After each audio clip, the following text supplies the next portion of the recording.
machoni pake, bali Bwana upima mioyo.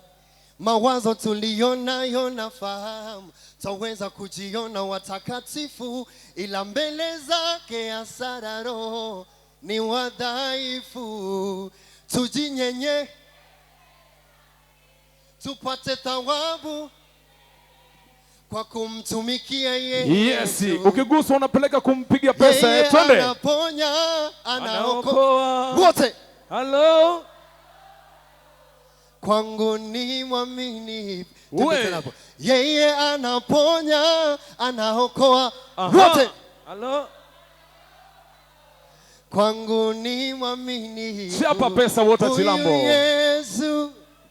Nitapolemewa na mizigo, wote magonjwa na mateso, sina wasiwasi tena. Nipitapo uvuli wa mauti, gongo lako na fimbo yako vinanifariji. Bado siwasikii. Tuimbe wote. Umenifanya